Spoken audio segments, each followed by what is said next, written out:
ଆନନ୍ଦପୁରର ଶ୍ରୀ ଶ୍ରୀ ଦଧିବାବନ ଜୀଉଙ୍କ ମନ୍ଦିର 1316 ସାଲରୁ ଗୋପୀନାଥ ଭଞ୍ଜଙ୍କ ସମୟରୁ ଆନନ୍ଦପୁରର ଆଧ୍ୟାତ୍ମିକ, ସାଂସ୍କୃତିକ, ଆବେଗିକ ଭାବ ସହିତ ସମ୍ପୃକ୍ତ ରହିଛି। ମନ୍ଦିର ପୁରାତନ, ଅଧିବାସୀ ପ୍ରାଚୀନ ନୁହନ୍ତି। ତେଣୁ ଅଧିବାସୀମାନେ ମନ୍ଦିରର ସମ୍ପତ୍ତି ଉପରେ ଜବରଦଖଲ କରି ରହିଛନ୍ତି। ରାସ୍ତାର ସମ୍ପ୍ରସାରଣ ପାଇଁ ମନ୍ଦିର ଜମି ନୁହଁ, ଯେଉଁମାନେ ଜବରଦଖଲକାରୀ ତାଙ୍କୁ ଉଚ୍ଛେଦ କରିବାର ଆବଶ୍ୟକତା ଥିଲା। ଲୋକଙ୍କର ଭାବାବେଗ ସହିତ, ଆଧ୍ୟାତ୍ମିକତାର ସହିତ ଖେଳ ଖେଳିବାର ନଥିଲା। ତେଣୁ ବାମ ପାର୍ଶ୍ୱରେ ଯେଉଁ ଜବରଦଖଲ ରହିଛି ତାହାକୁ ବିଗତ ସରକାରରେ ଚିହ୍ନଟ କରାଯାଇ ଉଚ୍ଛେଦ କରାଯାଇଥିଲା। ତାକୁ ଉଚ୍ଛେଦ କରିବାର ଆବଶ୍ୟକତା ରହିଛି। ଉଚ୍ଛେଦ କରିକି ରାସ୍ତା ହେଉ, ମନ୍ଦିରର ଯେମିତି ହସ୍ତିଦ୍ୱାର ଥିଲା, ମନ୍ଦିରର ସୀମା ଯେମିତି ଥିଲା, ସରକାର ତାହାକୁ ସେହିପରି ସୁରକ୍ଷିତ ଭାବରେ ପୁଣି ଥରେ ନିର୍ମାଣ କରି ଲୋକଙ୍କର ଭାବାବେଗକୁ ସମ୍ମାନ ଦିଅନ୍ତୁ। ହେଇଥିଲା କ'ଣ ଯେ ଆମେ କିଛି ଦିନ ତଳେ ସୂଚନା ପାଇଥିଲୁ ଯେ ଜଗନ୍ନାଥ ମନ୍ଦିର ଭଙ୍ଗା ଯାଉଛି ଆନନ୍ଦପୁରର ଦଧିବାବନ ଜୀଉ ବେଦେ।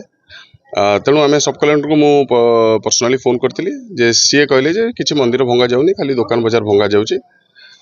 କିନ୍ତୁ ତାହା ସମ୍ପୂର୍ଣ୍ଣ ସତ ନୁହଁ। ଆମେ ପଛରେ ଦେଖିଲୁ ଯେ ମନ୍ଦିରର ପାଚେରୀ ବି ଭଙ୍ଗା ଯାଉଛି। ତେଣୁ ୟା ପାଇଁ ଆଜି ଯେଉଁ ବୈଠକ ବସିଥିଲା, ଜନସାଧାରଣ ମାନେ ଉପସ୍ଥିତ ଥିଲେ, ସାଧାରଣ ସମାଜସେବୀ ଉପସ୍ଥିତ ଥିଲେ, ଆଡଭୋକେଟ ସମାଜରୁ କିଛି ଭାଇବନ୍ଧୁ ଉପସ୍ଥିତ ଥିଲେ, ବିଶ୍ୱ ହିନ୍ଦୁ ପରିଷଦର ପୁରା ଜିଲ୍ଲା କାର୍ଯ୍ୟକାରିଣୀ ଉପସ୍ଥିତ ଥିଲା, ବଜରଙ୍ଗ ଦଳର ପୁରା କାର୍ଯ୍ୟକାରିଣୀ ଉପସ୍ଥିତ ଥିଲା। ତେଣୁ ଆମର ଏଠି ନିଷ୍ପତ୍ତି ହେଲା ଯେ ଦଧିବାବନ ଜୀଉ, ଆନନ୍ଦପୁର ଦଧିବାବନ ଜୀଉ ମନ୍ଦିର ସୁରକ୍ଷା ସମିତି ଭାବରେ ଗୋଟେ ସମିତି ଗଠନ କରାଯାଇଛି, ଯିଏକି ୟାର ବିରୋଧ କରିବ। ଆଉ ବିଶ୍ୱ ହିନ୍ଦୁ ପରିଷଦ ମଠ ମନ୍ଦିର ସୁରକ୍ଷା ପାଇଁ ପ୍ରତିବଦ୍ଧ। ତେଣୁ ୟାର ଏଇଟା ବରଦାସ୍ତ କରାଯିବନି।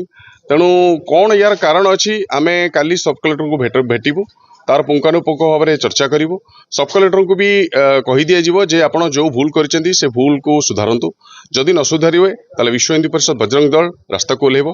ଆଉ ଏଇଟା ପ୍ରଶାସନକୁ ଆମେ ଆପଣଙ୍କ ମାଧ୍ୟମରେ ସୂଚନା ବି ଦେଇଦେବାକୁ ଚାହୁଁଛୁ ଯେ ୟାକୁ ବରଦାସ୍ତ କରାଯିବନି। ଯେହେତୁ ଇଏ ବହୁତ ପୁରୁଣା ମନ୍ଦିର, ଶହ ଶହ ବର୍ଷର ପୁରୁଣା ମନ୍ଦିର, ୟା ବାସ୍ତୁ ଅନୁସାରେ ହେଇଛି। ପ୍ରଶାସନଙ୍କର ନଲେଜ ନାହିଁ। ତେଣୁ ମନ୍ଦିରକୁ ଭାଙ୍ଗିବାକୁ ସେମାନେ କିଏ? ମନ୍ଦିର ଭାଙ୍ଗିବାର ସେମାନଙ୍କର ପରମିଶନ ନାହିଁ। ସେମାନେ ପରିଚାଳକ, ସେମାନେ ମନ୍ଦିରଟା ପରିଚାଳନା କରିବେ। ଭାଙ୍ଗିବାର ତ ତାଙ୍କର ନାହିଁ। ସେ କ'ଣ ମନ୍ଦିର ତିଆରି କରିଛନ୍ତି ନା? ଭାଙ୍ଗିବାର କୌଣସି ସେମିତି ଆଇନର ବ୍ୟବସ୍ଥା ବି ନାହିଁ ଭାଙ୍ଗିବାର। ତେଣୁ ସେ ତାଙ୍କ ମନେ ମନେ ଭାଙ୍ଗିଦେବାଟା ଏଇଟା ଗୋଟେ ବହୁତ ବଡ଼ ଆକ୍ରୋଶ ଜନସାଧାରଣଙ୍କ ଭିତରେ ଦେଖାଯାଇଛି। ଆଉ ବିଶ୍ୱ ହିନ୍ଦୁ ପରିଷଦ ତ କମିଟି ଗଠନ କରାଯାଇଛି। ଯଦି ୟାର ପ୍ରତିକାର ନ କରାଯାଏ ବିଶ୍ୱ ହିନ୍ଦୁ ପରିଷଦ ବଜରଙ୍ଗ ଦଳ ରାସ୍ତାକୁ ଓହ୍ଲାଇବ।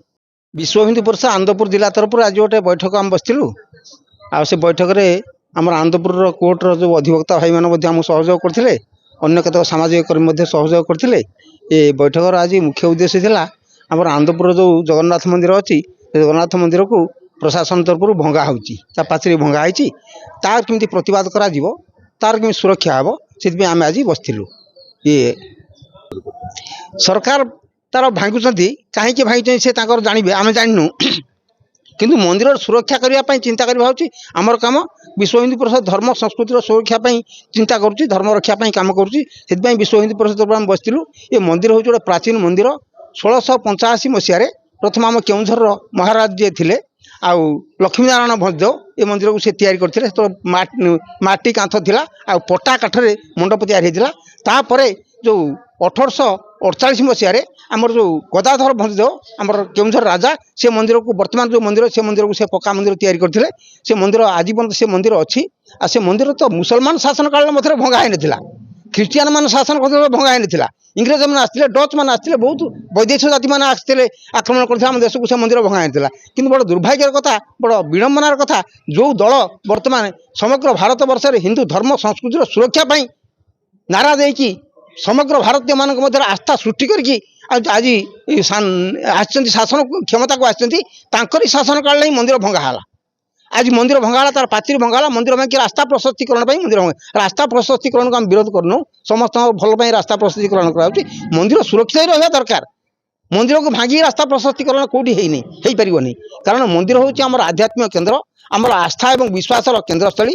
ଇଏ ହେଉଛି ଆଧ୍ୟାତ୍ମିକର ଭାବ ସୃଷ୍ଟି ହେଇଛି ଏ ମନ୍ଦିରରୁ। ଏ ମନ୍ଦିର ଶହ ଶହ ବର୍ଷର ପୁରାତନ ମନ୍ଦିର, ପ୍ରାଚୀନ ମନ୍ଦିର। ସମଗ୍ର ଆନନ୍ଦପୁର ସବ୍ ଡିଭିଜନର ଲୋକମାନଙ୍କର ଶ୍ରଦ୍ଧା ଏବଂ ଆସ୍ଥାର କେନ୍ଦ୍ରବିନ୍ଦୁ। ଆକୁ ଭାଙ୍ଗି ଦେଇକି କ'ଣ କୌଣସି ସରକାର ଭଲ କାମ କରୁଛି ବୋଲି ଭାବୁଛୁ? ଆମେ ତାକୁ ବିରୋଧ କରୁଛୁ। ଏବଂ ଯଦି ଆମ ସବ୍ କଲେକ୍ଟରକୁ ଆମେ ଭେଟିମୁ, ଆମେ କହିବୁ ତାଙ୍କୁ ଭେଟିମୁ। ଯଦି ୟାର ସୁଚାରୁ ରୂପେ ୟାର କି ସମାଧାନ ନ ହୁଏ, ତାହେଲେ ତୀବ୍ର ଆନ୍ଦୋଳନ ବଡ଼ ତୀବ୍ର ହେବ। ସେଥିପାଇଁ ସରକାର ମଧ୍ୟ ଦାୟୀ ରହିବେ। ସେଥିପାଇଁ ସରକାର ଯଦି ଠିକ୍ ନ କରିବେ ତାହେଲେ ସରକାର ସେଥିପାଇଁ ଦାୟୀ ରହିବେ ପୁରା ଭାବରେ। କ'ଣ ହେବ ସେଟା ଆମେ କହିପାରିବୁନି, କାରଣ ଲୋକମାନଙ୍କର ଭାବାବେଗ ସହିତ ଜଡ଼ିତ ଅଛି। ଶହ ଶହ ବର୍ଷର ମନ୍ଦିର ଇଏ, ଶହ ଶହ ବର୍ଷର ଲୋକମାନଙ୍କର ଭାବାବେଗ ସହିତ ଏମିତି ଖେଳ ଖେଳିବା ଆଦୌ ଉଚିତ ନୁହେଁ ବୋଲି କଥା ଜାଣିବା ଦରକାର ଆମ ସବ୍ କଲେକ୍ଟର ମହୋଦୟ।